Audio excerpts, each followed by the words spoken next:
Narrator. In every home, beneath the surface of ordinary days, exists an extraordinary force. It doesn't announce itself. It doesn't demand recognition. It simply exists, quiet, constant, and unconditional. This is the love of parents. Before the world awakens, they are awake. When the day ends and exhaustion weighs heavy, they continue. Their hands are calloused from work, their eyes tired from worry, their hearts full of hope for tomorrow. Not for themselves, but for the ones they brought into this world.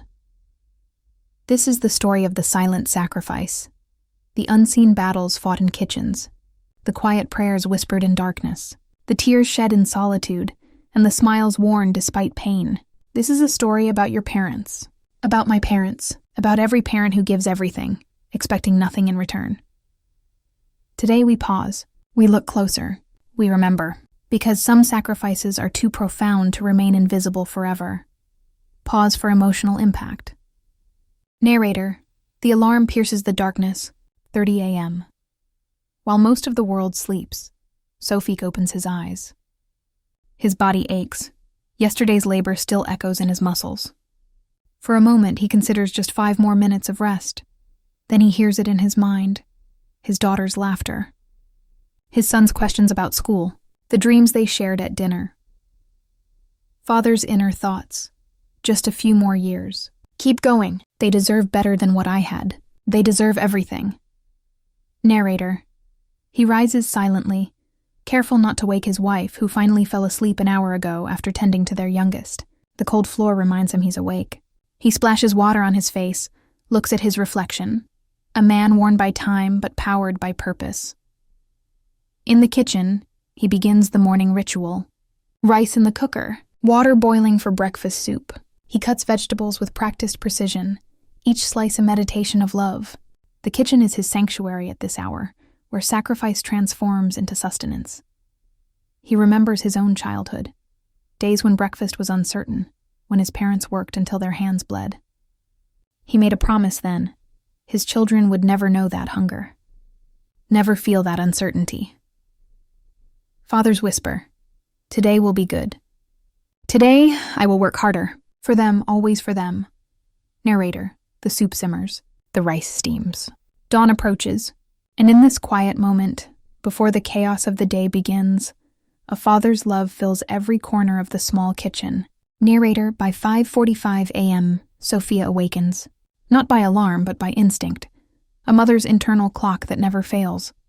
She moves through the dim hallway, checking each child's room with her eyes, counting the peaceful breaths. All safe. All well. In the eldest daughter's room, she kneels beside the bed, gently brushing hair from the sleeping face. Mother's whisper.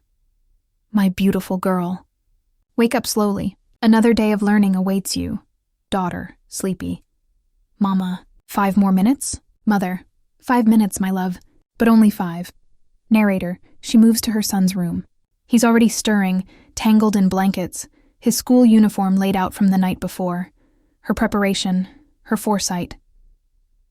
Son, is breakfast ready? Mother, smiling. Your father is making magic in the kitchen. Get dressed, wash your face. I'll help you with your buttons. Narrator.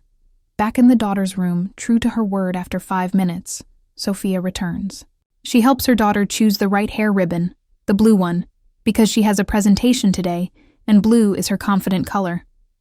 Small details, unseen preparation, a mother's attention to the emotions her children cannot yet name.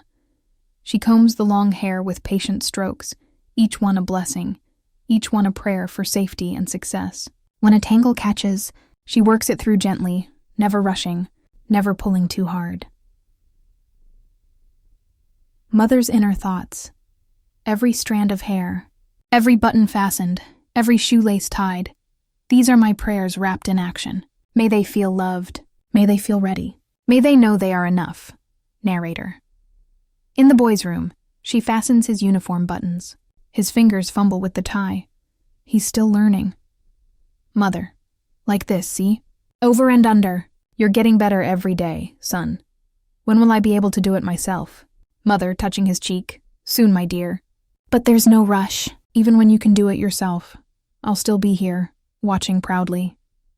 Narrator. She straightens his collar, smooths his hair. Her hands, these hands that have washed countless dishes, scrubbed endless floors, held them through fevers, now prepare them to face the world. Narrator. 7 a.m. The front door opens. 2 children, clean uniforms, full bellies, ready for learning. They step into the morning light, backpacks heavy with books and their parents' hopes. Father.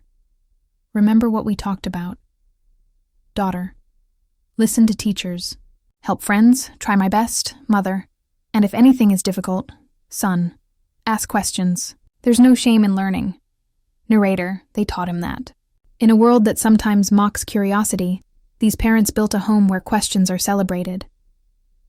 Father, calling out, be careful crossing the street. Mother, stay together. Children, in unison walking away, we will. Bye, May. Bye, Puck. Narrator. The parents stand in the doorway, watching until their children turn the corner and disappear. Every morning, the same ritual. Every morning, the same silent prayer. Mother's inner voice. Come home safe. Come home happy. Come home to us.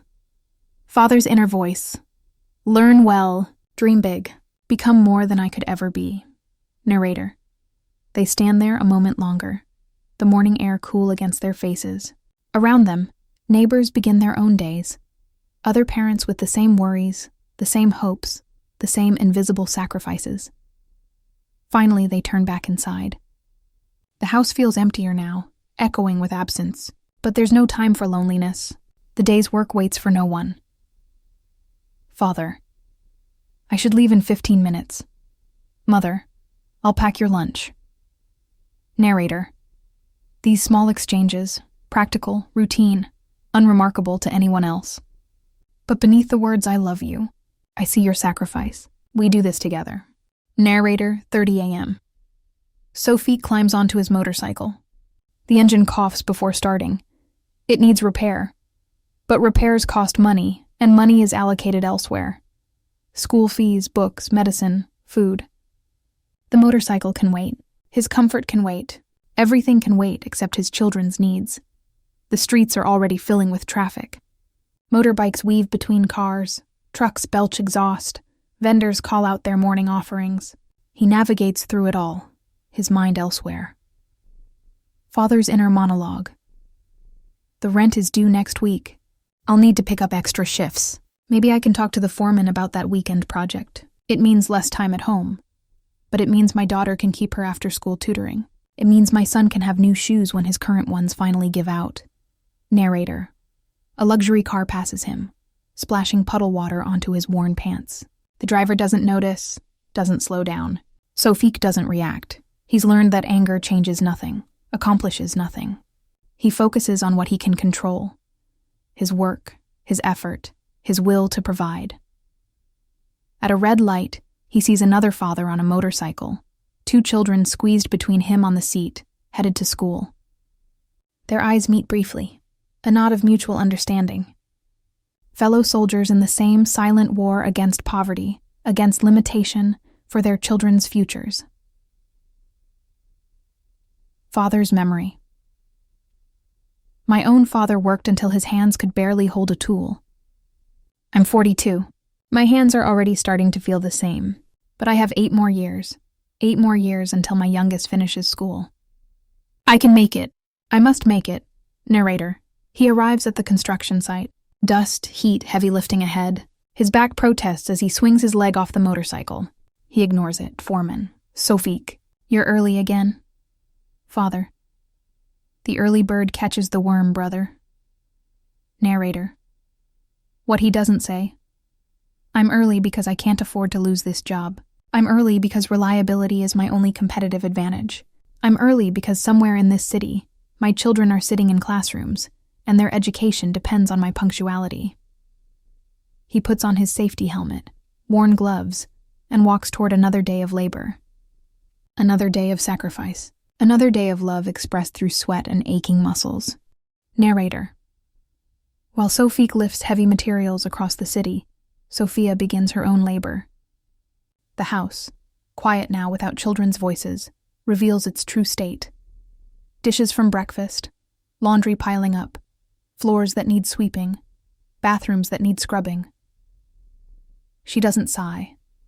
Sighing wastes energy. She begins with the dishes, her hands in soapy water. Each plate cleaned is a meditation.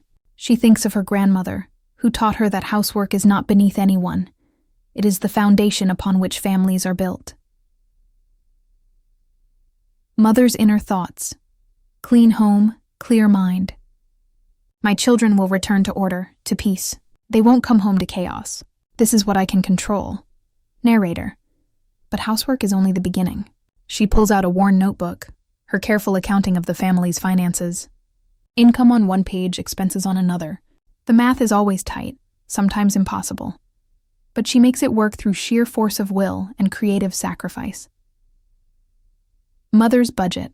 Thoughts. School fees paid. Rice for 2 weeks. Electricity bill. I'll need to be more careful about leaving lights on. Medicine for my youngest cough. The neighbor mentioned she needs help with her market stall on weekends. Extra income. I can do it. Narrator. She makes a list. Vegetables to buy, but only what's on sale. Chicken, but not the best cuts. Fruit for the children, but she and her husband can do without. Every decision is a calculation of love. By 10 a.m., she swept, mopped, and started a second load of laundry. Her knees ache from kneeling on hard floors. Her hands are red from cleaning chemicals. She's lost weight. Has she eaten breakfast? She can't remember. Neighbor, calling over fence. Sister Sophia, do you have a moment? Mother, of course. What do you need? Narrator. The neighbor's child is sick. Sophia doesn't hesitate. She walks over with herbal remedies, advice, a listening ear. 20 minutes become 40. Her own work waits, but compassion cannot be scheduled.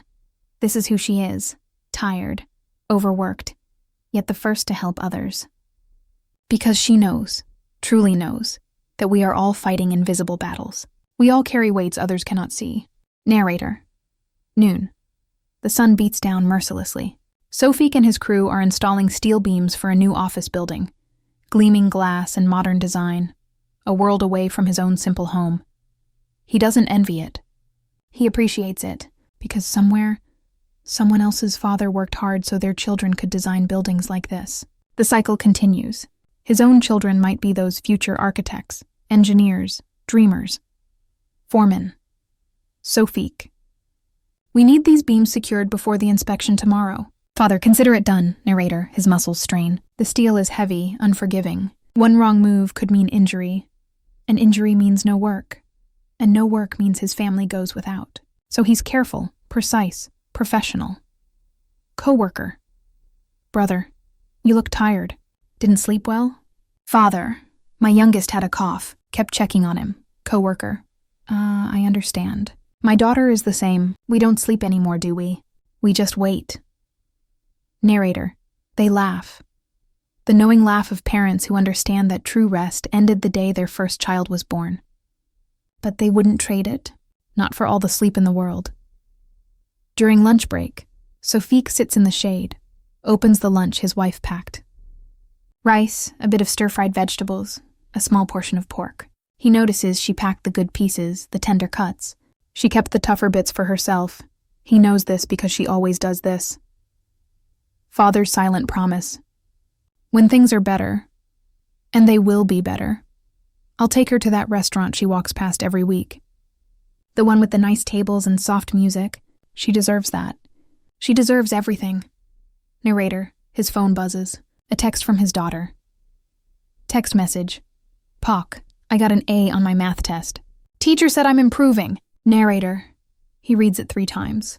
His thumb hovers over the reply, composing the perfect response that says, I'm proud of you. I knew you could do it. You are brilliant. You are my reason for everything. He types. Very proud of you, dear. Keep working hard. Love, Poc. Narrator. Simple words. But behind them, you are why I lift these beams. You are why my back aches. You are why I wake before dawn. You are my success story, and you don't even know it yet. He finishes his lunch, stands, and returns to work. The afternoon will be long. The sun will be hot. His body will protest. But his daughter got an A, and that makes everything worthwhile. Narrator, 2 p.m. Sophia walks through the local market, cloth bag over her shoulder. She's learned every stall, every vendor, every day's patterns. She knows where vegetables are freshest, where prices drop in the afternoon, how to stretch every reel to its maximum potential. Vendor. Sister. Come look at these tomatoes. Mother. How much? Vendor. For you, sister, special price. Narrator. She negotiates with a smile, with respect, never demanding but always honest. The vendor knows her story, knows every mother's story, and gives her the best produce at the fairest price. She fills her bag with care, vegetables for soup, fruit for the children's snacks, a small treat, sweet bread, for when they come home from school. For herself, nothing. She's not hungry, she tells herself. She ate enough at breakfast, mother's inner dialogue. The bread will make them smile. That smile is worth more than my hunger. Narrator. Walking home, bags heavy, she passes a school uniform shop. Her son needs new pants. His current ones are getting short, hitting above his ankles. Growing boys, growing expenses. She makes a mental note. Save a little more from the weekend work. Maybe by next month, a neighbor calls out, "Neighbor, Sister Sophia, can you help me hem these clothes? I'll pay you." Mother. Of course. Bring them by this evening. Narrator. More work, more hours, but more income. Every small job adds up. Hemming clothes, helping at market stalls, preparing food for neighborhood events. She never says no, because no job is beneath her, and every riel brings her family closer to stability. Arriving home, she unpacks quickly, washing the vegetables, preparing them for tonight's dinner. Her daughter will be home in an hour. Her son soon after. The house must be ready. The mother must be ready. She catches her reflection in the window. When did those gray hairs appear?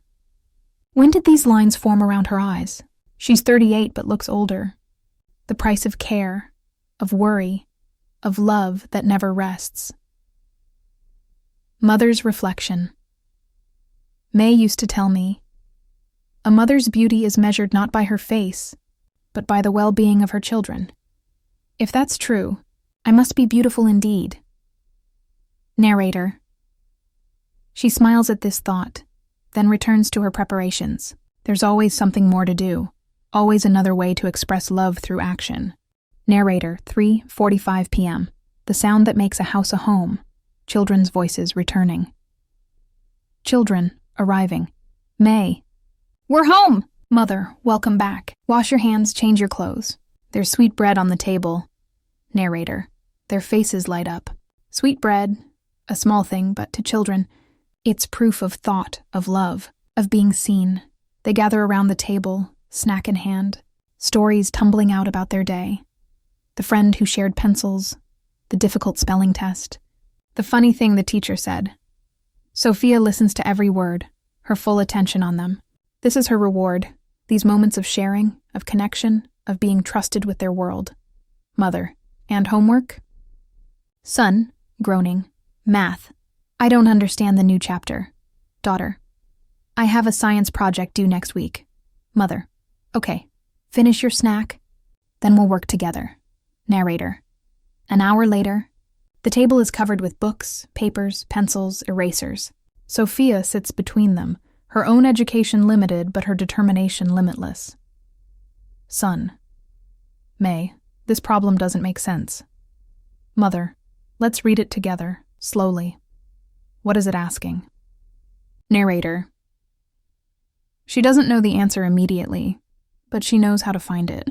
She reads the textbook, works through examples, learns alongside him. Her education continues through her children. Every homework session is her own lesson in mathematics, science, language. Mother, see? You break it into smaller pieces. Like cooking, you don't make soup all at once. You prepare each ingredient and, oh, I understand now. Narrator. That spark of understanding, she lives for these moments. When confusion becomes clarity, when struggle transforms into achievement. With her daughter. Daughter. My science project is about plants. I need to show how they grow. Mother. We can use seeds from the kitchen. We'll plant them in small cups, watch them grow. Each day you can measure and record. Daughter, really? That sounds fun. Mother, learning should be fun, my dear. Knowledge is a gift, never a burden. Narrator, as they work, she glances at the clock. Her husband will be home in 2 hours. Dinner needs to start soon. The neighbor's clothes need hemming.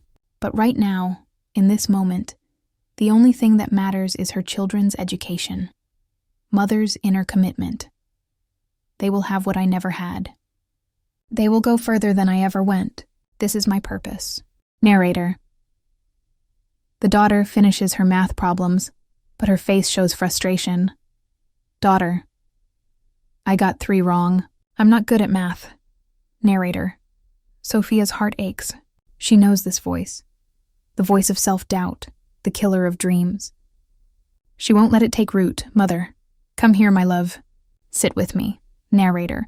She pulls her daughter close, gentle but firm. Mother. Do you know how many problems you got right? Daughter. 7? Mother. 7 out of 10. That's not failure. That's learning.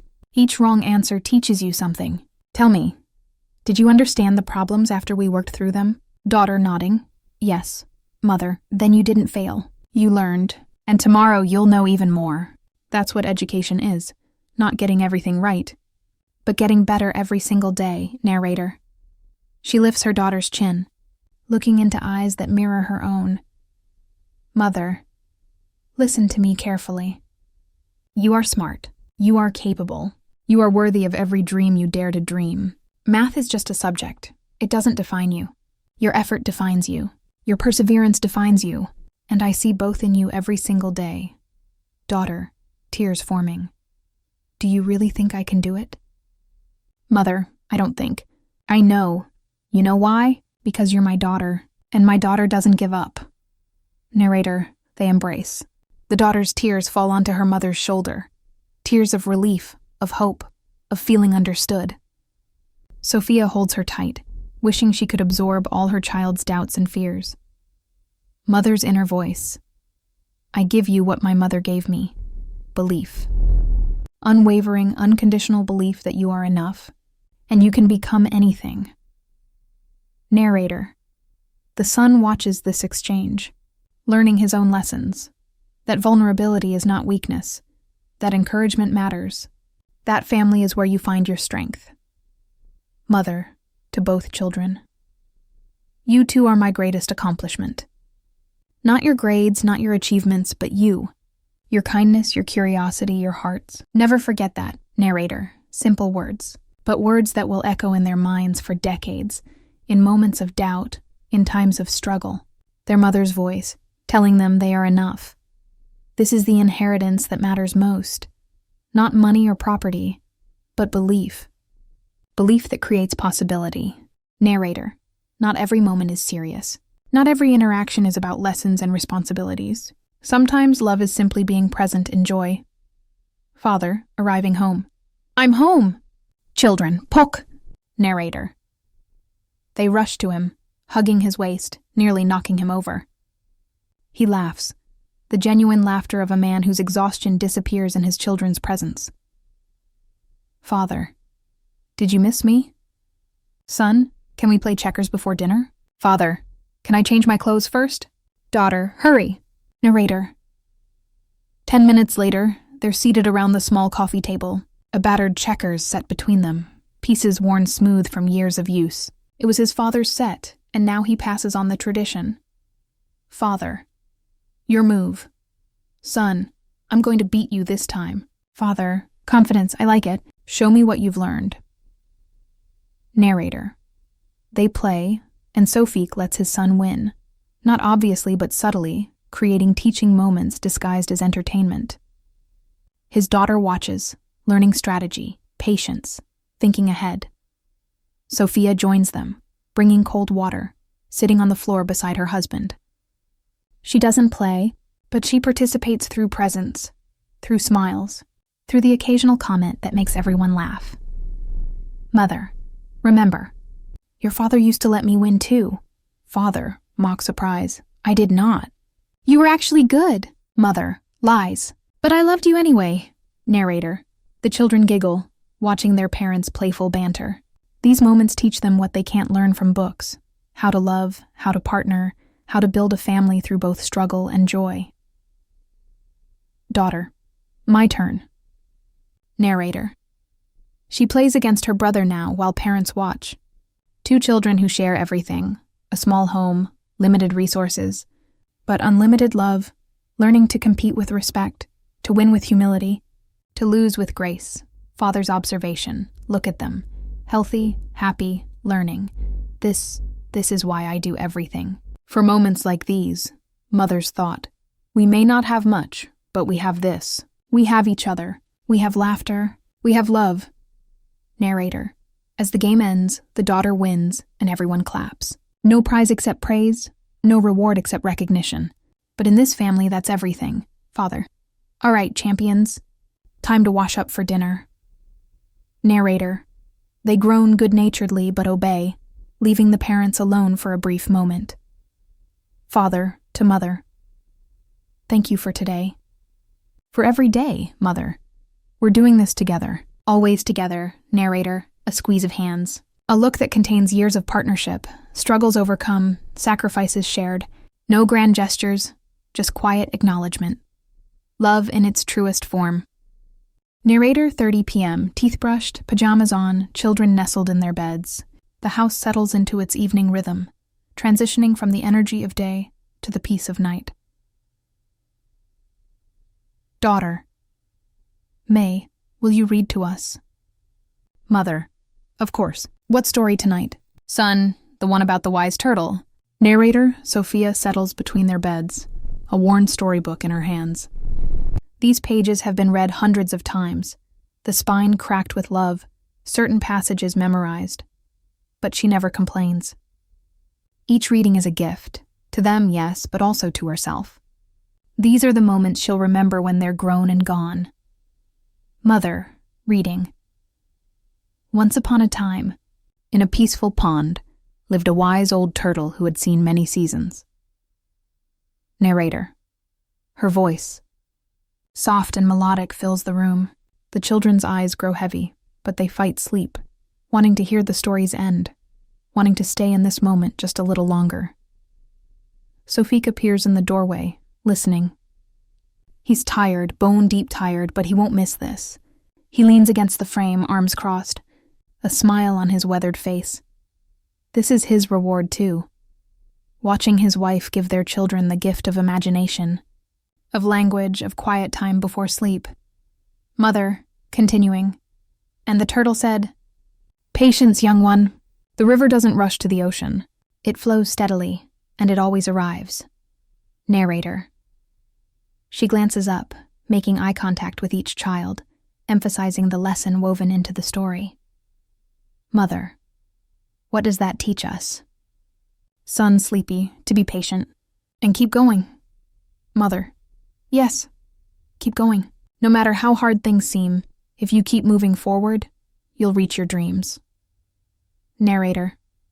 She closes the book. The daughter is already asleep, breathing softly. The son's eyes flutter, fighting the inevitable. Mother. Sleep now, my loves. Tomorrow is another day of adventures. Son, barely audible. Love you, May. Mother. I love you more than all the stars in the sky. Narrator. She kisses their foreheads, pulls blankets up to their chins, adjusts the small nightlight, every motion practiced, every gesture infused with care. Sofik steps in, adding his own goodnight kisses, his own whispered blessings. Father, whisper. Dream well, little ones. Pak is always watching over you. Narrator. Together they tiptoe out, leaving the door slightly ajar, not closed, because what if they call out? Not fully open, because they need to learn independence. Everything measured, everything intentional, everything love. Narrator. 9 p.m. The house is finally quiet. The day's demands have ceased, at least temporarily. Sofik and Sophia should rest, should sleep, should recover for tomorrow's repeat of today's struggles. But they don't. Not yet. They return to the children's room, standing in the doorway, watching the peaceful sleep of the two souls they've committed their entire lives to protecting. Father, barely a whisper.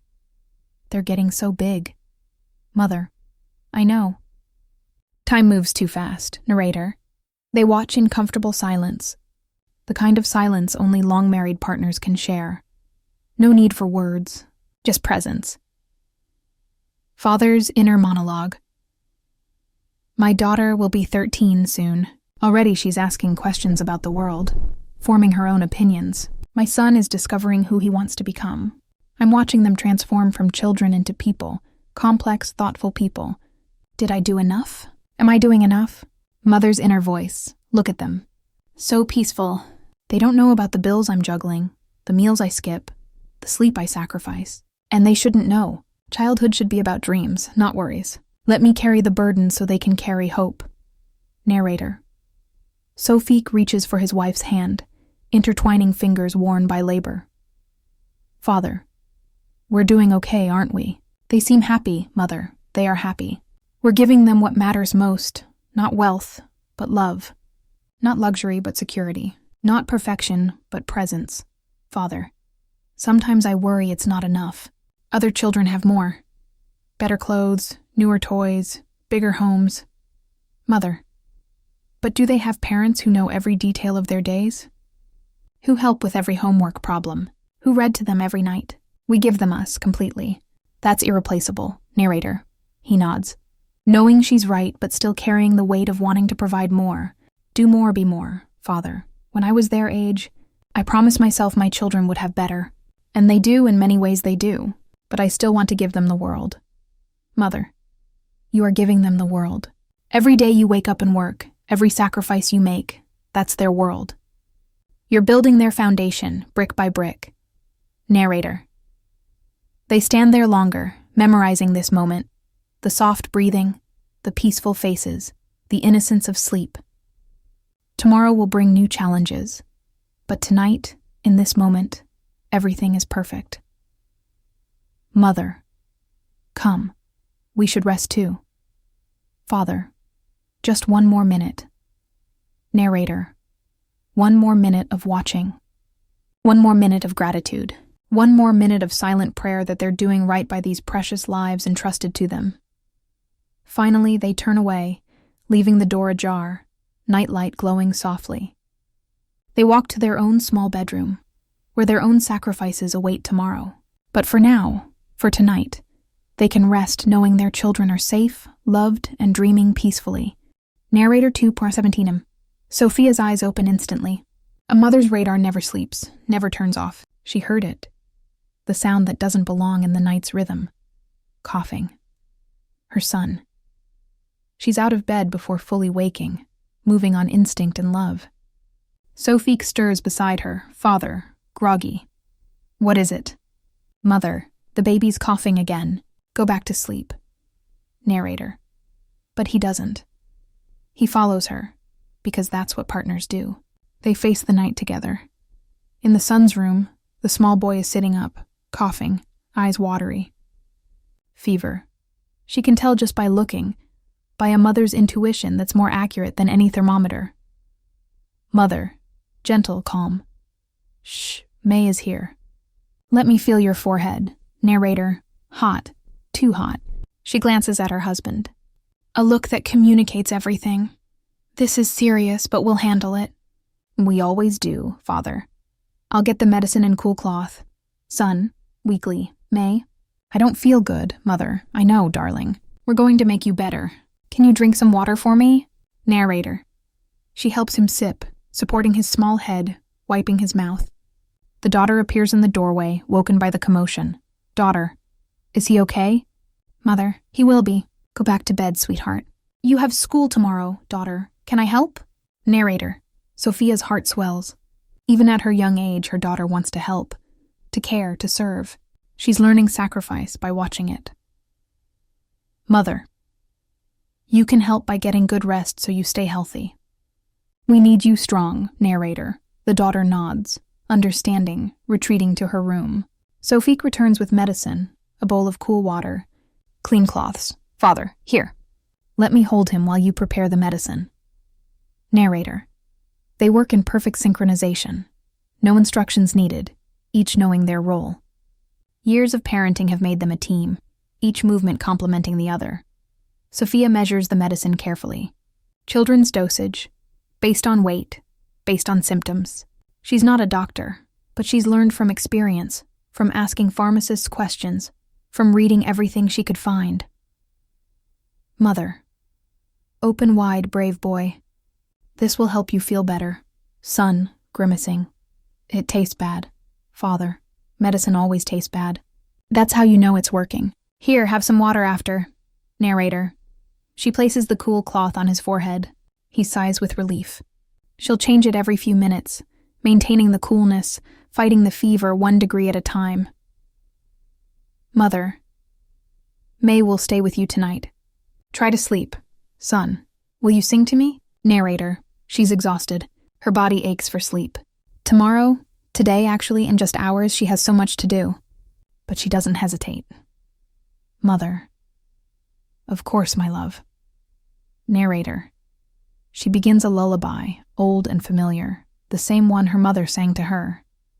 Her voice, soft and slightly off-key, is the most beautiful sound in the world to her sick child. Sophie watches from the doorway, then quietly leaves to get blankets and pillows. He returns, making a sleeping space on the floor beside their son's bed. Father, whisper. We'll take shifts. You sleep first, Mother. No, you have work in the morning. I can rest when he goes to school. Father, we'll both stay. He needs to know we're both here. Narrator. So they settle on the floor, uncomfortable, cramped, sacrificing their own rest. Every hour, one of them rises to check the fever, change the cloth, offer water, provide comfort. By 5 a.m., the fever breaks. Their son sleeps more peacefully. They finally allow themselves to doze, holding hands on the hard floor, victorious against illness once more. Mother's exhausted thought. This is love. Not the pretty kind in movies, but the real kind. The kind that sacrifices sleep, comfort, self. The kind that says your well-being matters more than my rest. Father's reflection. My own father did this for me. Now I do it for my son. One day he'll do it for his children. The chain of sacrifice, the inheritance of love. Narrator 5:03 a.m. Sofik's alarm sounds. He's had 2 hours of actual sleep. His back screams from sleeping on the floor. But he rises, because the construction site doesn't care about sleepless nights. Sophia checks their son one more time. Temperature normal, breathing easy. She allows herself a moment of relief before facing the day. In the kitchen, as Sofik prepares for work, they have the conversation they've been avoiding. Father, quietly, so children don't hear. The school called yesterday. The fees for next term are increasing. Mother. By how much? Father, 20%. Narrator, silence. 20% might as well be 200% when the budget is already stretched beyond recognition. Mother. We'll figure it out. We always do. Father. My boss mentioned a project in the province. 3 months of work, higher pay. But I'd have to live there, come home only on weekends. Narrator. The words hang between them, heavy with implication. More money, but at what cost? Absence. Missing his children's daily lives. Leaving his wife to manage everything alone. Mother. Is there no other way? Father. I'm looking. I'm always looking. Narrator. He pulls out his own notebook, his own calculations. She didn't know he kept one too. Didn't know he was running the same numbers, fighting the same battles in parallel. Father. The motorcycle needs repair. 400,000 rial. Your mother's medicine next month. 200,000. School fees. 600,000. Rent. 300,000. Food. Electricity. Water. Another 400,000. That's 1.9 million rial. And I make 1.7 million if I get all my regular shifts. Mother. I made 150,000 last month from the extra sewing and market work. Father. You're already working too hard. You've lost weight. When was the last time you bought yourself anything? New clothes, soap you actually like, anything? Mother, I don't need. Father, you do need. You matter too. But we live in a system where your needs and mine come last. Always last. Narrator. The frustration in his voice is rare. He's usually so steady, so optimistic. But even the strongest people have moments when the weight becomes visible. Mother, touching his arm, listen to me. We have enough. Maybe not extra, but enough. Our children are fed, clothed, educated, loved. We have a roof, we have each other. Many have less. Father, I know. But I want them to have more than enough. I want them to have opportunities, choices, freedom from this constant calculation. Mother. And we're giving them that. Every sacrifice we make now is an investment in their future. They'll have choices we never had. They'll go further than we ever could. Narrator. He nods, somewhat comforted but still burdened. She adds, Mother, if you need to take the province project, we'll manage. The children and I will be fine. Do what you must do, Father. Let me think about it. It's not just about money, it's about being here, being present. Mother, you're always present, even when you're away. They carry you in their hearts, in the values you've taught them, in the example you set every single day. Narrator. They embrace briefly, a moment of solidarity, of partnership, of two people fighting the same battle from the same side. The children will wake soon. They'll put on their brave faces, their optimistic smiles. They'll make breakfast happen, school happen, normalcy happen. Because that's what parents do. They absorb the stress, filter out the fear, and pass on only the love. Narrator. Days become weeks. Weeks become months. The calendar pages turn, but the challenges remain remarkably consistent. Wake early. Work hard. Stretch resources. Sacrifice self. Repeat. This is the silent marathon of parenthood. No finish line, no cheering crowds, no medals. Just the daily choice to keep going, keep trying, keep loving. Narrator. Watch Sophique through a typical week. Monday.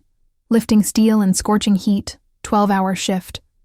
Comes home too tired to eat, but listens to his daughter's school presentation anyway. Tuesday. Motorcycle breaks down. Walks 5 kilometers to work rather than miss a day. Arrives late. Apologizes. Works through lunch to make up time. Wednesday. Finally gets motorcycle fixed. Spends money earmarked for new shoes. Decides his old ones can last another season. Thursday. Picks up extra shift. Works 16 hours. Falls asleep in chair before dinner. Wakes at midnight to find his wife has covered him with a blanket and left food warming on the stove. Friday. Payday. But after calculations, realizes there's barely enough for next week's expenses. Smiles anyway when greeting his children. Saturday. Promised day off, but spends it fixing things around the house, repairing what he can't afford to pay others to repair. Sunday. Family day, takes children to the park, buys them ice cream he shouldn't afford, watches them play, decides the joy is worth the cost. Narrator. And Sophia, her own marathon. Monday. Washes clothes by hand because the machine broke, hangs everything to dry, starts cooking before the last load is done. Tuesday. Helps at neighbor's market stall, stands for 6 hours, comes home to cook dinner, helps with homework, sews until midnight. Wednesday. Takes son to free clinic for checkup, waits 3 hours, misses lunch, gets home to find daughter made rice for everyone. Tears of pride. Thursday. Teaches daughter to cook family recipes, passing down knowledge, legacy, love measured in ingredients and stirring techniques. Friday. Cleans the entire house, top to bottom, because weekend is coming and family deserves a fresh, clean space. Saturday. Grocery shopping, calculating every item, choosing nutrition over preference, satisfaction over desire. Sunday. Prepares special family meal, something nicer than weekdays, using ingredients saved throughout the week, watching her family eat with contentment that fills her more than food ever could. Narrator. This is the unseen work, the uncelebrated effort, the thankless tasks done not for recognition, but for love. No Instagram posts about their sacrifices. No Facebook updates celebrating their perseverance. No viral videos capturing their daily heroism. Just them, day after day, building their children's future one sacrifice at a time. Father's mantra. One more day. One more month. One more year. I can do this. I must do this. Mother's prayer. Give me strength. Not for me, but for them. Always for them. Narrator. And somehow, impossibly, they find joy. In small moments. In brief reprieves. In their children's laughter that makes every sacrifice worthwhile. This is the silent perseverance that builds families, that creates stability from chaos, that transforms limitation into love. Narrator 11 p.m. The house is silent. Children asleep. Safiq working late shift. Sophia sits alone in the kitchen, a small jar before her. She pulls out bills and coins from her pocket, earnings from today's sewing work. Carefully, she counts 15,000 real. Not much, but every real counts. She adds it to the jar, which sits hidden in the back of a high cabinet, behind old containers. The label, written in her careful handwriting, Children's Future, Mother's Inner Dialogue, 78,000 riel now. If I can save 60,000 a month, in 2 years I'll have enough for university registration fees. Not tuition. I can't dream that big yet, but at least the registration. A start, narrator. She doesn't tell her husband about this jar, not because of secrets, but because she knows he would insist she spend it on herself. New clothes, shoes that don't have holes, medicine for her constant back pain. But she doesn't need those things. Not really. Not compared to this. This tangible representation of hope, of possibility, of dreams she's building coin by coin. Mother's memory. My own mother did this. I found her jar after she passed, filled with money she'd saved for my wedding. She never got to see me marry, but her love was there, in that jar, in every sacrifice she made. Now I do the same, narrator. She hears the motorcycle outside, Sofiq returning. Quickly, she hides the jar back in its place, replaces the containers in front of it. Father, entering, exhausted. You're still awake? Mother, waiting for you. Have you eaten? Father, I grabbed something. Come to bed, you need rest. Narrator. She rises but glances once more at the cabinet. Her secret, her mission, her act of love that will remain unknown until the day it's needed. That's the nature of parental sacrifice. So much of it happens in shadows, in private moments, in decisions made when no one's watching. The next morning, Sofiq discovers his own secret revealed. His daughter, looking for a pan, opens the low cabinet where he keeps his own hidden container. An old coffee tin labeled emergency only. Daughter. Pak, what's this? Narrator, he freezes. His wife looks at him surprised. They've both been saving separately, secretly, both trying to protect the other from worry, both sacrificing independently for the same purpose. Father, embarrassed. It's for emergencies, for times when we need extra. Mother. How long have you been doing this? Father, a year, maybe more. I skip lunch sometimes, save the money instead. Narrator. Sophia's eyes fill with tears, not of sadness, but of overwhelming love for this man who starves himself so their children can eat better. Mother. I have one too. Hidden in the upper cabinet. Father, shocked. You do? Narrator. They look at each other and laugh, the kind of laugh that comes when the weight becomes so heavy it either breaks you or transforms into something else. They choose transformation. Daughter. Why are you both saving secret money? Mother. For you, sweetheart. For your brother. For your future. Son, emerging, curious. What's happening? Father, kneeling to their level. Your May and I want you to understand something. Everything we do, every single thing, is because we love you. We save money, we work extra hours, we make sacrifices, not because we have to, but because we want to. Because your dreams are our dreams. Narrator. The children don't fully understand yet. They're too young to grasp the magnitude of what their parents give up daily. But they will. One day they'll look back and realize that every meal they ate, every book they owned, every opportunity they had came from love measured in coins hidden in jars and tins. Daughter, hugging both parents. Thank you, May. Thank you, Pak. Mother, never thank us for loving you. That's what parents do. Narrator, Sunday afternoon. The family sits on their small porch. enjoying rare free time together. The daughter holds a book about space exploration, her eyes wide with wonder. Daughter. Poke, do you think it's possible that I could become a scientist? Narrator. Sofique looks at his daughter, 13 years old, brilliant, curious, full of dreams that seem impossibly far from their current circumstances. Another father might say, be realistic. Another father might protect her from disappointment by limiting her imagination. But not Sofique. Father, why wouldn't it be possible? Daughter, we're not rich. Scientists need to go to expensive universities. We can barely afford regular school. Father, listen to me, daughter. Money opens doors, yes, but intelligence, determination, and hard work break through walls. You have all three. Mother, joining. Do you know what makes you different? Not your circumstances, but your mind. Your questions, your curiosity, your refusal to accept simple answers.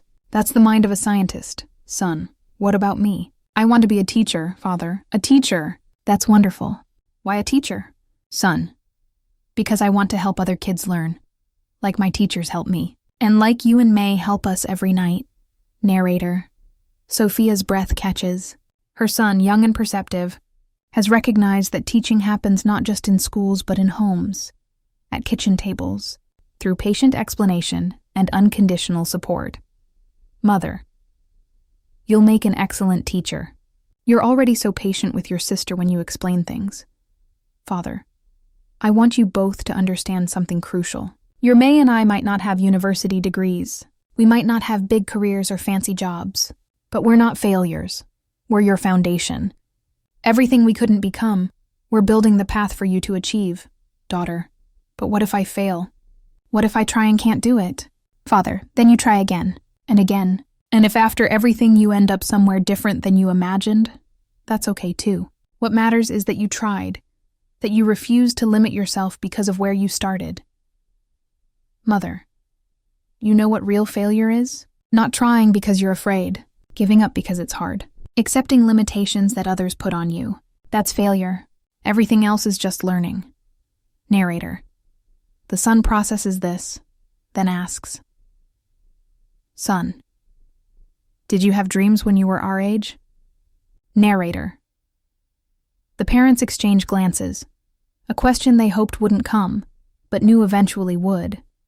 Father, honest. I wanted to be an engineer. I loved building things, understanding how things work, but my family needed me to work, to contribute. So my education stopped early. Mother, I wanted to be a nurse. I loved helping people, caring for them, but girls in my village were expected to marry young, have children young. My path was chosen for me. Narrator. They don't speak with bitterness, just honesty. Father. But here's what's different. We're choosing differently for you. Your paths aren't predetermined. You get to decide, to dream, to reach. Mother. We sacrifice so you don't have to. We work so you can study. We give up our comfort so you can have choices. This is our purpose. Daughter, tears forming. That's not fair to you, father. Fair? What's fair is that love flows forward, from generation to generation. My parents gave me what they could. I give you more. You'll give your children even more. That's how families grow, how societies advance. Mother. And who knows, maybe when you become a scientist, you'll discover something amazing. Maybe when you become a teacher, you'll inspire hundreds of students. Our sacrifices multiplied by your achievements. That's mathematics we understand. Narrator. The daughter closes her space book, hugging it to her chest like a precious treasure. Daughter. I'm going to work really hard. I'm going to make you proud. Father. You already make us proud. Every single day. Not for what you might become, but for who you are. Son. I promise to always remember this. To remember everything you do for us. Mother. Just promise to be happy, to be kind, to live fully. That's all we want. Your happiness, your fulfillment, your joy. Narrator. They sit together as the sun sets. 4 people bound not just by blood but by dreams, by sacrifice, by the determination to make tomorrow better than today. This is the conversation that changes lives. Not dramatic, not loud, but profound in its simplicity. Parents telling children, "You matter, you're capable, dream big, we believe in you." Words that will echo for lifetimes. Narrator Dex PM, the most sacred hour in this household. Not because of religion, but because of ritual. This is when the family comes together, when the day's separation ends, when they become whole again. The table, small and worn, becomes the center of their universe. Mother, wash hands, everyone. Dinner is ready. Narrator, she's prepared a feast within their means. Rice, stir-fried vegetables with a bit of pork, soup made from homemade broth, pickled vegetables she prepared last week. Not elaborate, but made with care, seasoned with love. They gather around, passing dishes, serving each other, always the children first, then father, then mother. She always takes the least, claims she's not hungry, though everyone knows better. Father, tell us about your days. Daughter, I got my science project back. The teacher gave me excellent marks and displayed it in the hallway. Narrator, the parents beam with pride, as if she'd won a Nobel Prize. Mother, we must take a photo. Tomorrow I'll come to school and see it. Son, my team won in football today. I scored the winning goal. Father, a champion. Tell me everything. How did you score? Narrator, as the son describes his goal in animated detail, Sophie listens with complete attention. Not distracted, not dismissive, but fully present. This is how children learn their worth, through parents who treat their stories as important as any news in the world. Mother, and you, my dear husband? How was your day? Father, hard work, but good. We finished the project ahead of schedule. The foreman was pleased. Narrator, he doesn't mention the near accident when a beam almost fell, or the dizziness from working in the heat, or the insult from a client who treated workers like servants. He filters out the hardship, shares only what creates peace. Mother, I'm glad. You work so hard. Son, poke. Your hands have new calluses. Father, looking at his rough hands. These? These are badges of honor. Each callus represents food on our table, clothes on your backs, books in your bags. Daughter, don't they hurt? Father, at first. But then you get used to it. The body adapts. It's amazing what we can endure when we have purpose.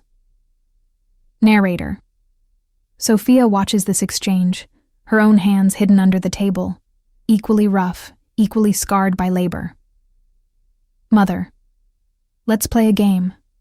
Everyone share one thing they're grateful for today, son. I'm grateful for maize soup. It's the best soup in the world. Mother, smiling. Even better than restaurant soup? Son, especially better. Restaurant soup doesn't have love in it. Narrator, simple wisdom from a child's mouth. He's right. No restaurant, no matter how expensive, can season food with the ingredient that matters most. Daughter, I'm grateful that Pac taught me how to fix my bike chain yesterday. Now I can ride without worry. Father, self-sufficiency is important. I'm glad you learned, Mother.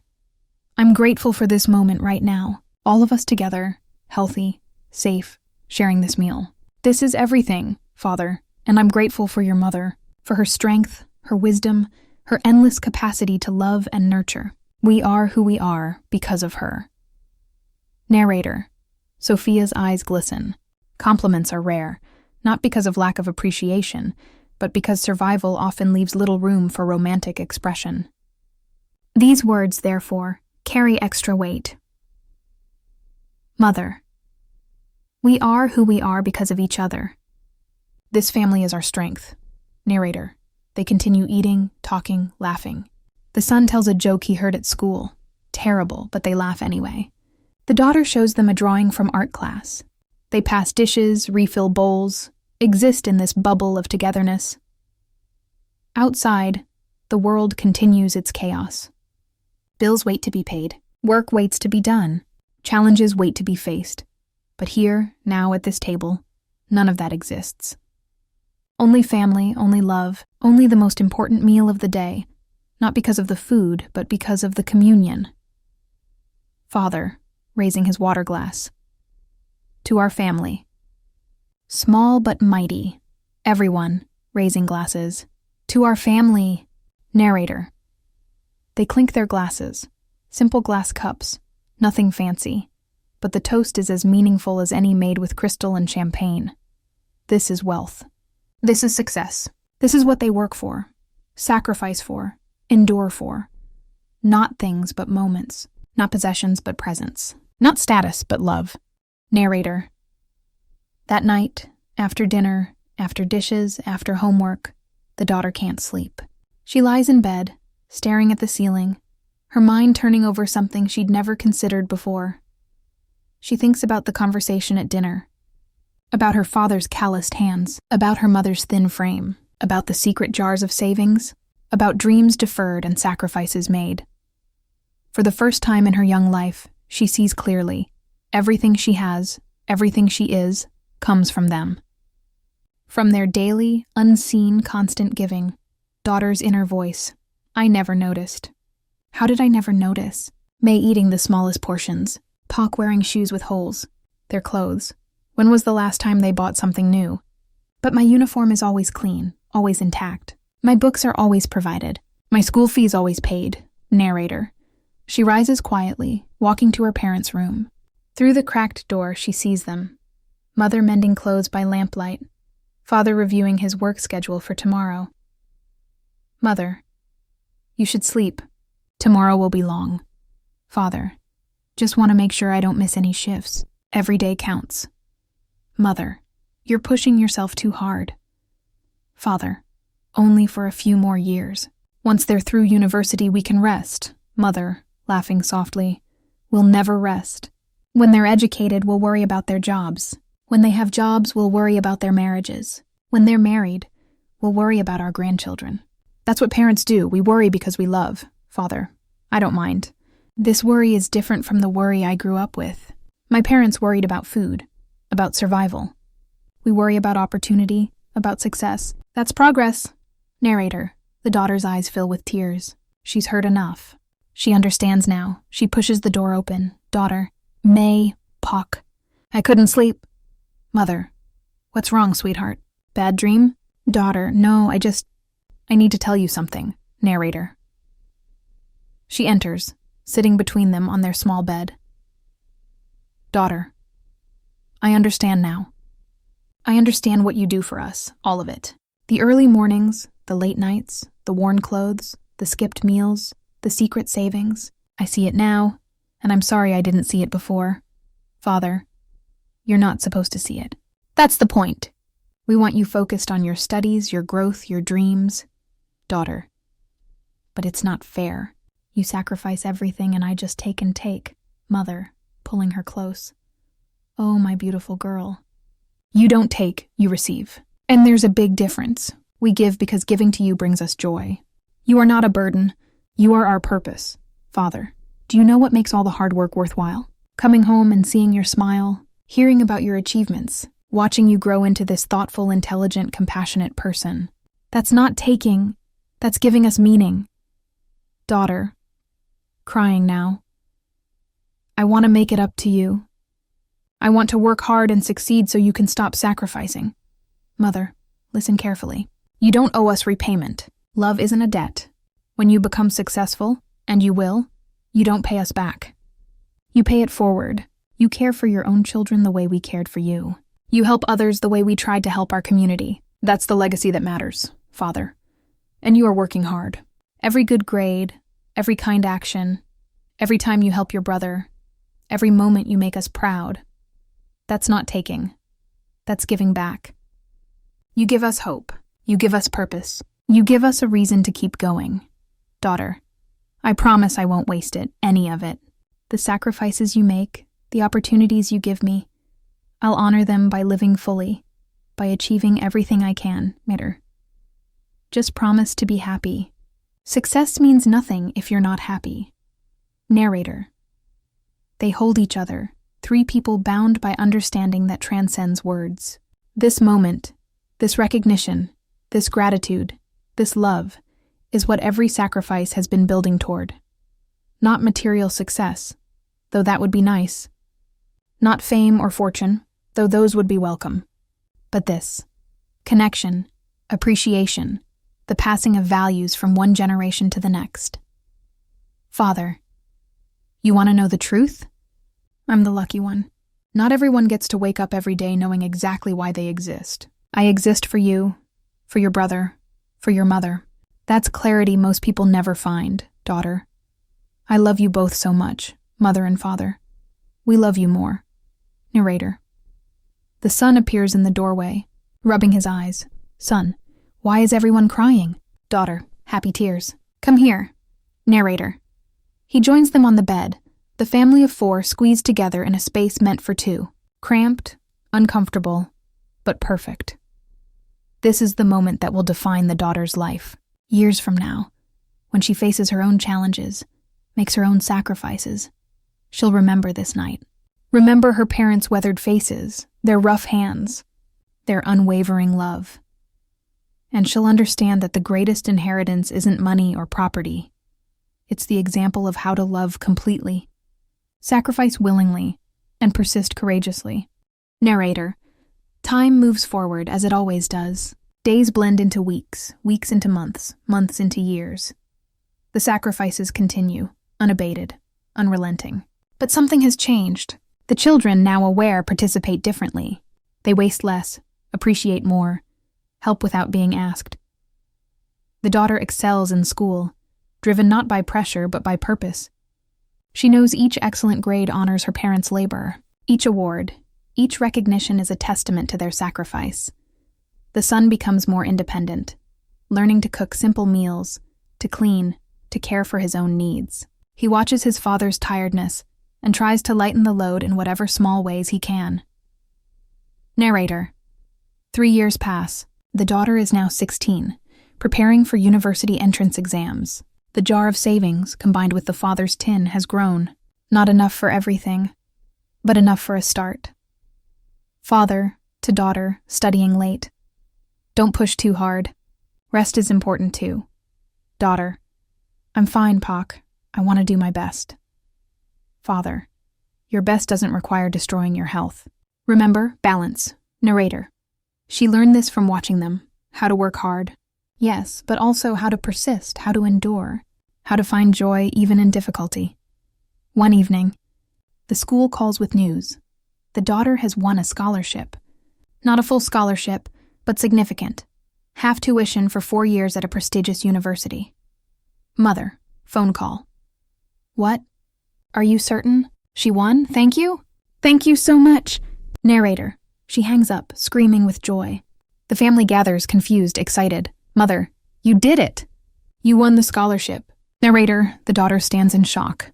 This was the dream, the impossible dream that suddenly became possible. Daughter, half tuition.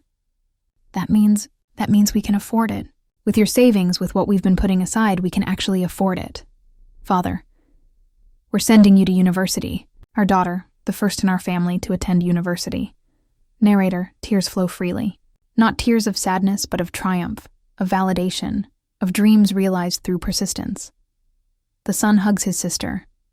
Son, I knew you could do it. Daughter, to parents. This is your achievement as much as mine. More than mine. Every early morning, every late night, every sacrifice, this is what it bought.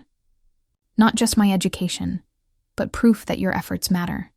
That your sacrifices create real change. Mother, all we've ever wanted is for you to have opportunities we never had. This is everything, Father. You did the hard part, the studying, the learning, the earning of this scholarship. We just supported you. That's what parents do, daughter. No, you didn't just support me. You made this possible. Without your sacrifices, I couldn't have focused on studies. Without your encouragement, I might have given up. Without your example of perseverance, I wouldn't have known how to keep trying. This scholarship has all your names on it, too. Narrator. They celebrate that night. Modest celebration. Just homemade cake and shared joy, but it feels like the greatest party in the world. As they sit together, the father reflects, father's inner thought. Every callus was worth it. Every aching muscle, every moment of fatigue, every sacrifice, worth it.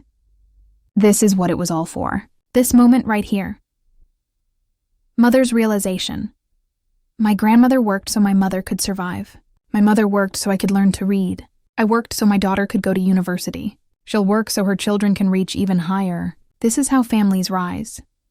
Generation by generation. Sacrifice by sacrifice. Narrator. The scholarship is not the end of difficulties.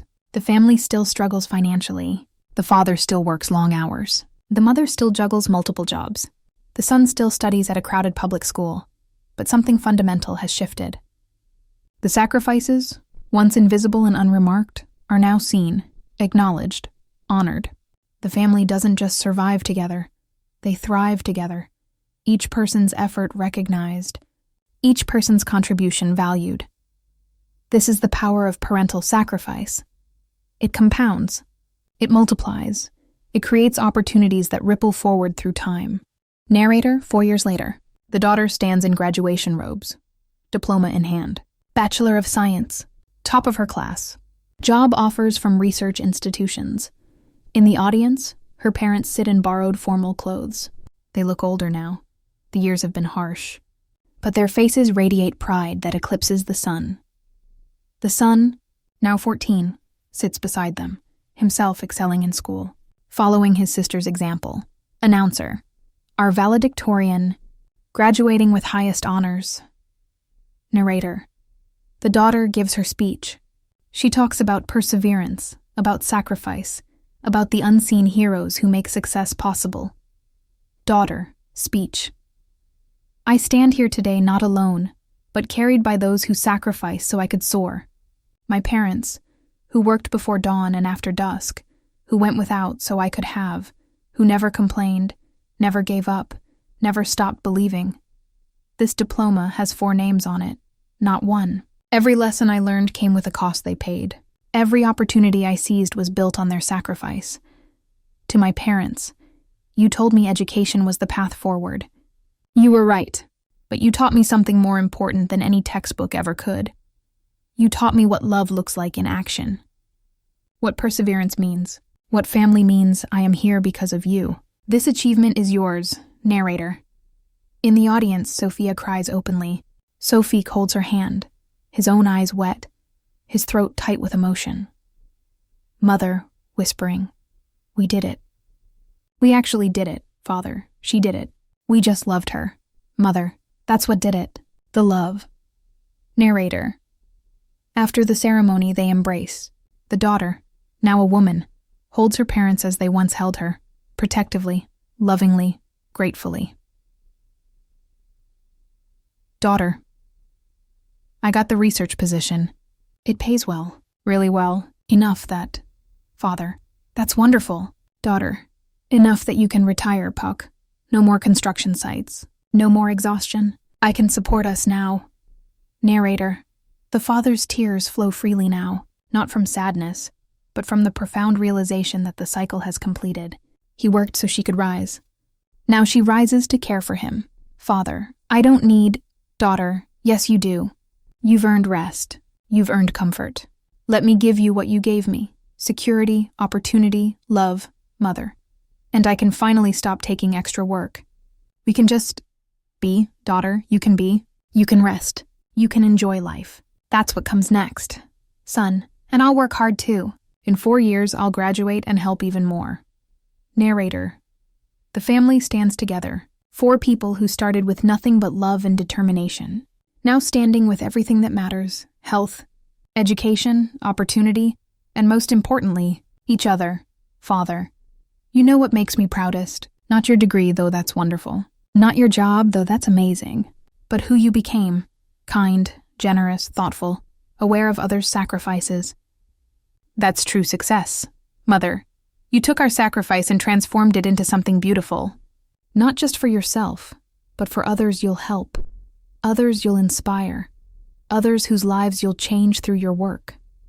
Daughter, I learned from the best teachers. You too. Everything I am, everything I'll become, flows from what you gave me. Narrator. They leave the ceremony together, walking into a future that finally holds ease, that promises rest, that rewards decades of sacrifice. The silent sacrifices were never really silent. They echoed through time, through generations, through lives transformed by love that asks for nothing and gives everything. Narrator. This is not just one family's story. This is the story of millions of parents, across cultures, across continents, across time.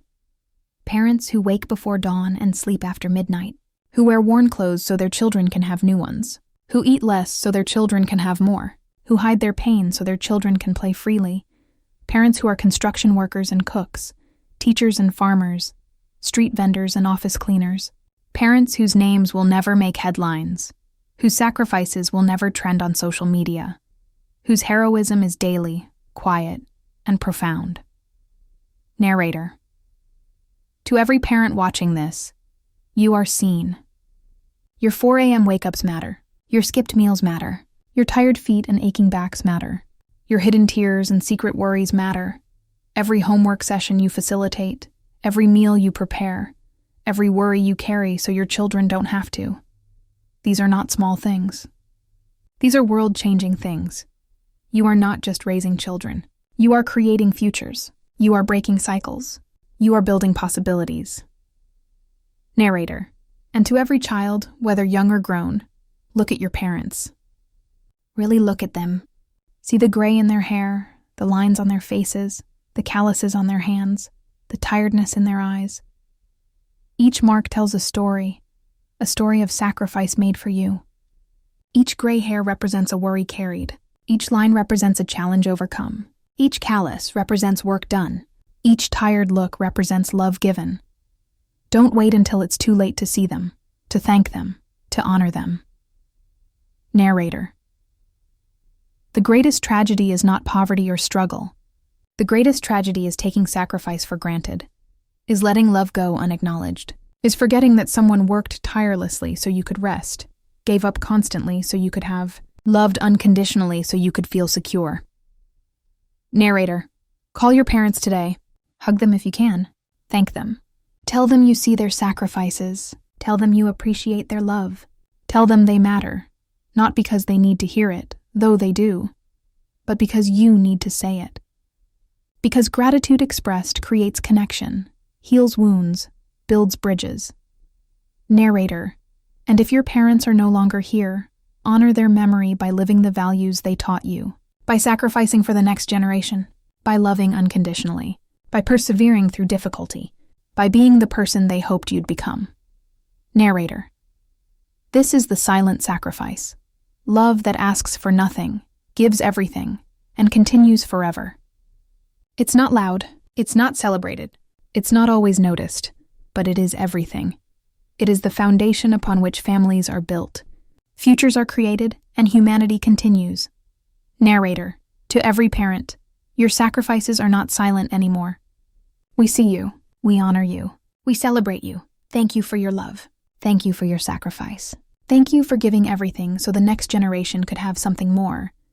You are heroes. Not the kind with capes and superpowers, but the real kind.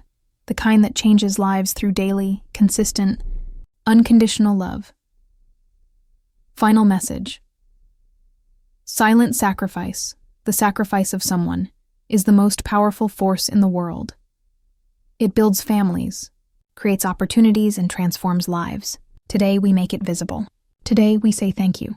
Today, we remember that the greatest love is the love that gives without counting cost, that sacrifices without seeking recognition, that persists without promise of reward. This is parental love. This is the foundation of everything good in the world. Narrator. Years later, the daughter, now Dr. Sofevi, wakes in her own home. She has a daughter of her own now, 3 years old, sleeping peacefully in the next room. She rises quietly, checks on her child, then begins preparing breakfast. Her own parents sleep in the guest room. She convinced them to move in, to finally rest, to let her care for them as they cared for her. Sofevi's inner thought. Now I understand completely. This love that wakes me before dawn, that makes me want to give everything. This is what they felt. This is why they sacrificed. It's not burden. It's privilege, narrator. Her father emerges, old habits keeping him from sleeping late. Sofik, older, moving slower. You're up early, so Fevi. Some lessons are too deeply learned to forget. Puck, you taught me the value of early mornings. Narrator, they share coffee, a ritual now. He watches his daughter, accomplished scientist, devoted mother, continuation of everything he and his wife built. Sofik, you know, I still want to help. I could watch the baby while you work. So Fevi, Poke, you've spent your whole life helping. Now is time to enjoy, to rest, to play with your granddaughter without responsibility. Father, being useful is enjoyable. Purpose doesn't retire. Narrator, she smiles. Even in rest, he thinks of contribution. Some patterns run too deep to change. So Fevi, then help by being happy. That's what I want most. To see you and May finally at peace, finally comfortable, finally able to enjoy life without constant worry. Narrator, the grandmother emerges, moving to hold her granddaughter who has woken. Sophia, to granddaughter. Good morning, little flower. Did you sleep well? Narrator. The child giggles, and Sophia's face transforms, the weariness accumulated over decades momentarily lifted by pure joy. So Fevi, watching. Thank you, May, Pock, for everything. For this, Mother. You've given us grandchildren, comfort, peace. We're the grateful ones. Father. The cycle continues.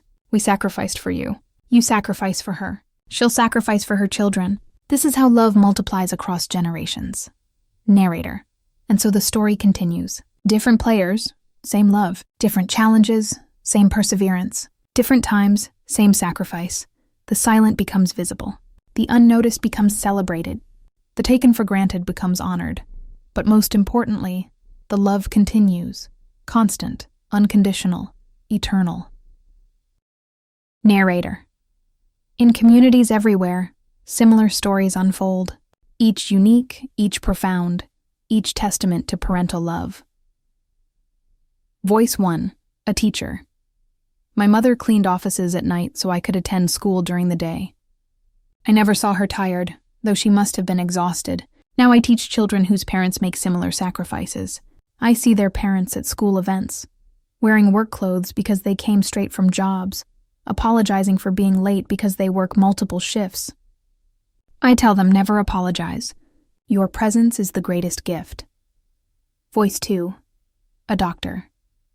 My father was a street vendor. Rain or shine, he stood selling food so I could buy textbooks. I remember being embarrassed as a teenager when friends saw him. Now I'm ashamed of that embarrassment. That man, standing in the heat, in the rain, was the greatest man I've ever known. Every patient I treat thinking.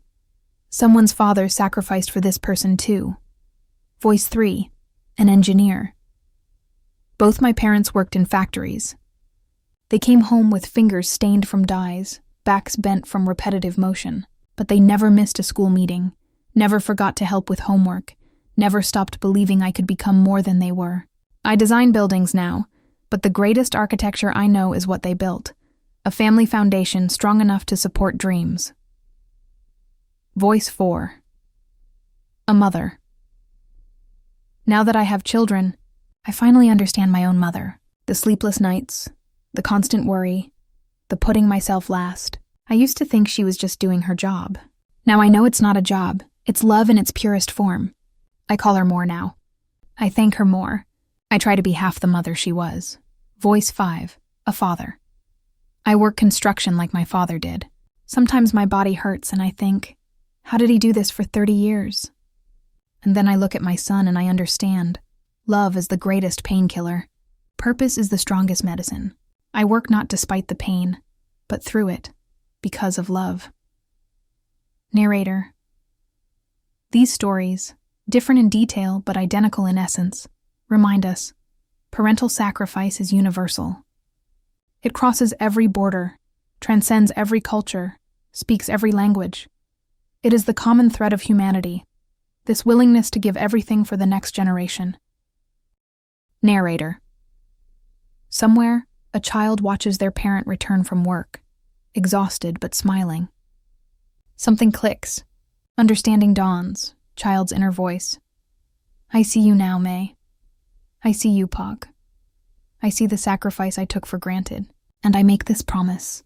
I will not waste what you've given me. I will study hard, not because you demand it, but because I respect it. Every hour you work deserves my full effort. I will be kind, because you taught me that success without compassion is failure. I will be honest, because you showed me that integrity matters more than advantage. I will remember where I came from, even as I reach for where I'm going. I will carry your values forward, even as I build my own life. And when I have children of my own, I will tell them about you, about grandparents who gave everything, who sacrificed silently, who loved unconditionally. They will know that their opportunities came not just from me, but from you, from sacrifices made generations before they were born. I will make you proud, not through achievements alone, but through character, not through success alone, but through integrity, not through wealth alone, but through wisdom. This is my promise. This is my commitment. This is my way of saying, your sacrifice will not be forgotten, will not be wasted, will not be in vain. Thank you, May. Thank you, Pock. For everything. For all of it. Forever. Narrator. This promise, made by children everywhere who finally understand, is the completion of the cycle. The sacrifice recognized becomes sacrifice honored, becomes sacrifice continued. And in that continuation, in that passing forward of love and values, the silent sacrifice becomes immortal.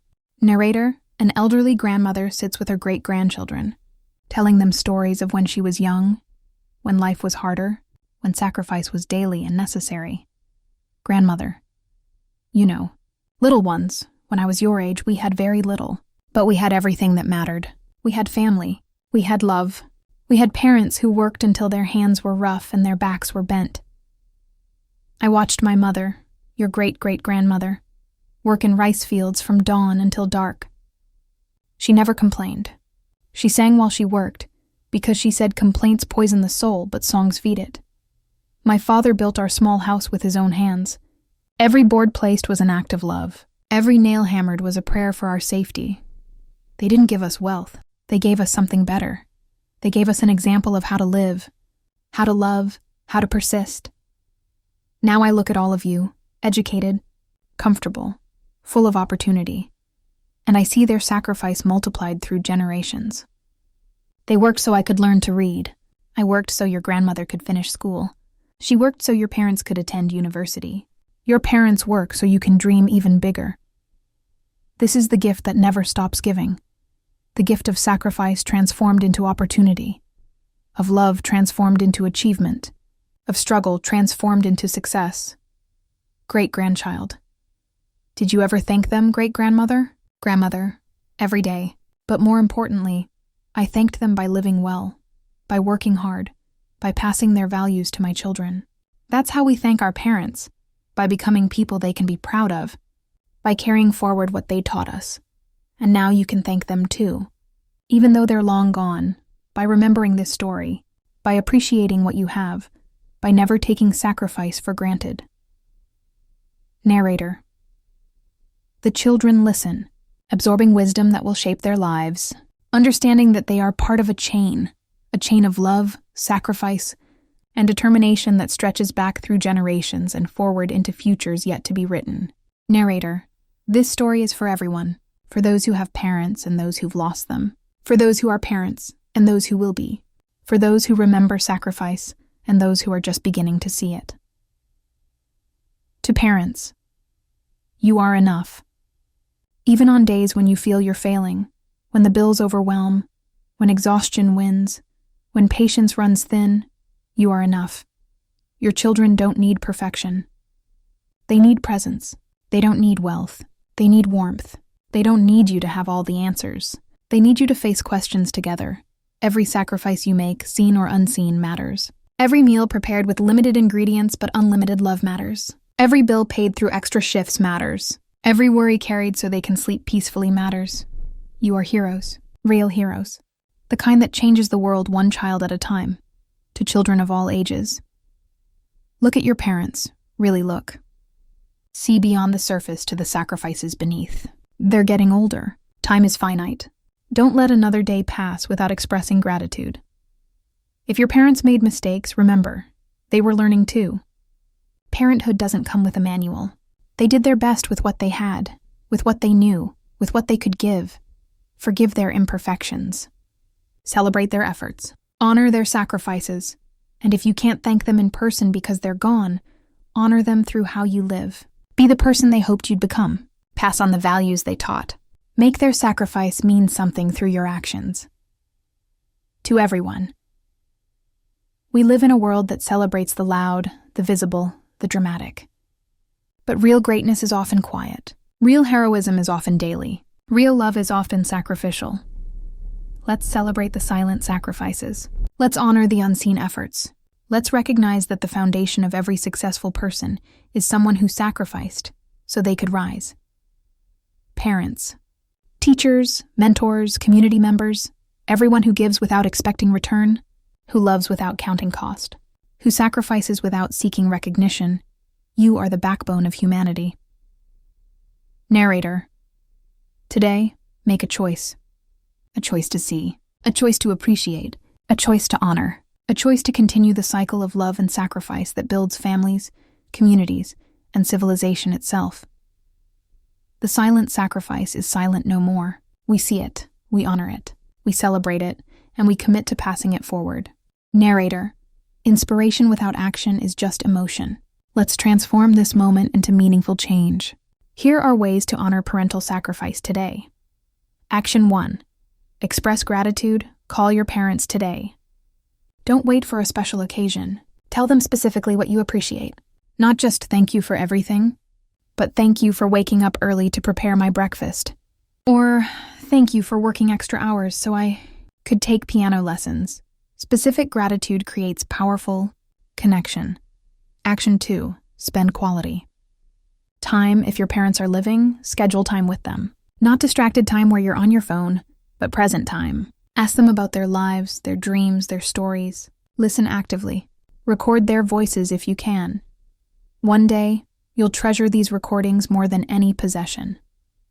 Action 3. Help practically. What burdens can you lift from their shoulders? Can you help with bills? Handle difficult phone calls? Manage technology they find confusing? Cook them a meal? These practical helps matter enormously. Action 4. Share their stories. Tell others about your parents' sacrifices. Share their stories with your children, your friends, your community. When we share these stories, we normalize gratitude. We model appreciation. We create culture that honors rather than ignores sacrifice. Action 5. Live well. The greatest thank you is living a life that honors their sacrifice. Be the person they hoped you'd become. Not perfectly, none of us can be perfect. But intentionally, ethically, kindly, successfully in ways that matter. Action 6. Continue the cycle. When you have opportunities to sacrifice for others, your own children, your community, those in need, do it. Not out of obligation, but from love. Pass forward what was given to you. Narrator. These actions don't require money or resources. They require something more valuable. Attention, intention, and love. Start today. Start now. Life is fragile. Time is limited, and parents don't wait forever. The greatest regret is gratitude unexpressed. Don't let that be your story. Narrator. We end where we began.